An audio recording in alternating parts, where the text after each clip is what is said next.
Сіз кейде өзіңізді танымай қаласыз ба? Бұрын бәріне үлгеретін едіңіз, ал қазір таңертең тұру қиын. Көңіл-күй жоқ, бәрі ашуландырады, өзіңізге де риза емессіз. Және ең қорқыныштысы, бұл жағдай күн сайын қайталанады.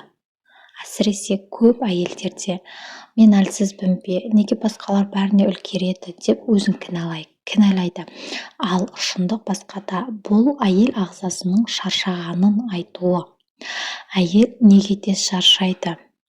Әйелдің мойнында үй, бала, жұмыс, ата-ене, қоғамның қысымы.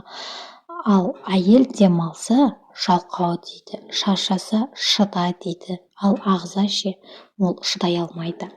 Ағзада бәрі жиналады. Айтылмаған сөз, жиналған реніш, ұйқысыз түн, уайым. Соңында бірақ белгі беретін ол шаршау. Гормон әйелдің басқару пульті. Гормондар көңіл-күйді, ұйқыны, салмақты, күш-қуатты бәрін басқарады. Күйзеліс көп болса, гормон бұзылады, ағза шатасады. Белгілері ашуланшақтық, жылауықтық, іштің төменгі жағының ауырлауы, салмақтың кетпеуі, үнемі шаршау. Кей әйелдер мен өзгеріп кеттім деп ойлайды. Жоқ, сіздің гормондарыңыз шаршады. Анемия, көрінбейтін жау, қан аздық әйелдер арасында өте жиі кездеседі, бірақ көпшілігі тексерілмейді, мән бермейді.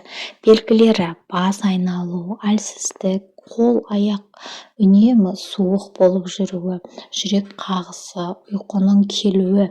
Әйел бұған үйреніп кетеді. Ал ағза күн сайын күшсіз жұмыс істейді. Ұйқы бар, демалу жоқ. Сіз күніне 7-8 сағат ұйықтауыңыз мүмкін, бірақ телефон, уайым ұйқыны бұзады. Ағза түнде қалпына келеді, демалады. Ал егер ұйқы сапасыз болса, таңертең шаршау кетпейді.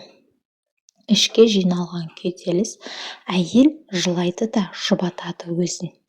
Әйел ренжиді де үндемейді, бірақ дене ұмытпайды. Кейін бас ауырады, асқазан қысады, жүрек қызылып, күш кетеді. Бұл ішкі жанның айқайы. Не істеу керек? Өзіңізді кінәламаңыз, денеңізді тыңдаңыз, тексеріліңіз, демалуға рұқсат беріңіз. Мен де адаммын деңіз. Шаршау бұл әлсіздік емес, бұл ағзаның көмек сұрауы. Егер осы видеода өзіңізді танысаңыз, сіз жалғыз емессіз. Өзіңізге қамқор болыңыз, өзіңізді тыңдаңыз. Бұл видео ақпараттық мақсатта, нақты диагнозды дәрігер ғана қояды. Егер пайдалы болса, басқа да әйелдерге жіберіңіз.